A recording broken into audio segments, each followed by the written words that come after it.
Having trouble removing a winder from a watch? Well, let me help. I've removed several scrap movements from my box so that I can show you the most common ways of removing the winder. Here we have a screw-in type, and first of all identify the bolt screw, which is the smaller one here. An easy way to identify the bolt screw is pull the winder out and push it in several times, and you'll see that there will be slight movement on one of the screws. That will be the bolt screw. And what you need to do is not unscrew it all the way, because if you unscrew it all the way, you'll release the bolt piece from underneath, and it will be a pain to be able to put it back together. In fact, you'll have to take the dial and hands off in order to do that. And so you screw it about a turn and a third perhaps. So when you put the winder back in, screw the bolt screw down until you feel it nip, and then test the crown to make sure that the bolt piece is located in the notch on the stem, and then you can give it a final tighten.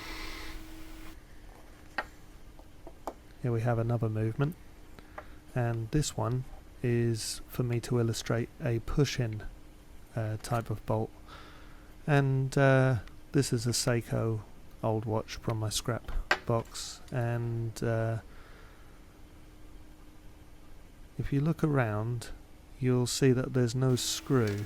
It's a push-in type, and so on this particular one you need to pull the winder out in order to expose the bolt. I'll just illustrate that.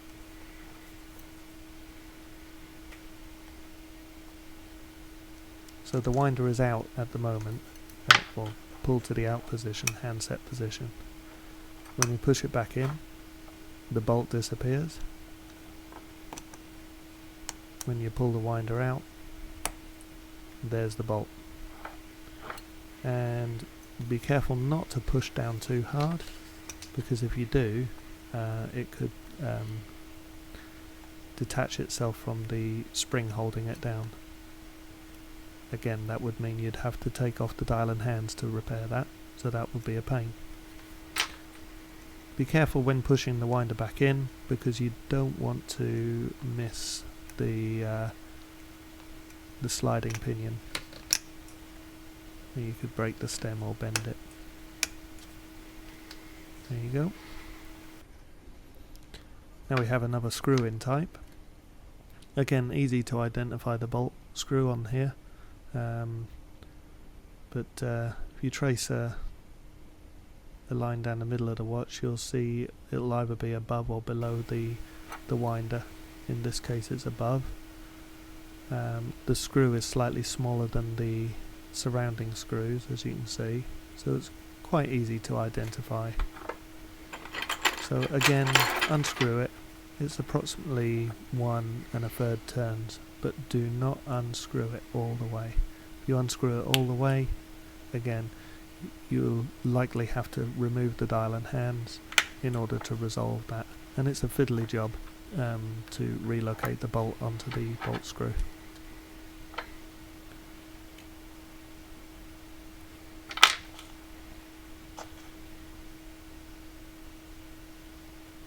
There you go.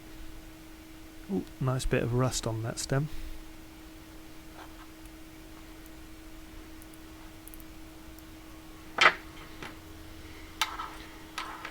Remember, when you screw the bolt screw or tighten the bolt screw back up, don't over tighten straight away.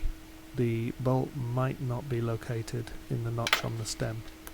Tighten it until you feel resistance, then make sure the crown is, there you go, you see there was a lot more to screw down after I'd relocated the stem, so you get the idea. Here we have another screw down type. This is a slightly more modern movement. Again, the correct bolt screw is a slightly different size, but don't just rely on that. you can actually pull the winder out and push it in, and you'll see the screw move with that. That way you'll know you've got the correct screw. So again, one turn, perhaps 1 1/3 or thereabouts. See, that wasn't enough, so we'll just unscrew it a little bit further. Not too much, baby steps. This one is stubborn. Means it has a fairly long notch on the bolt piece. There you go, another half turn. And there we have it.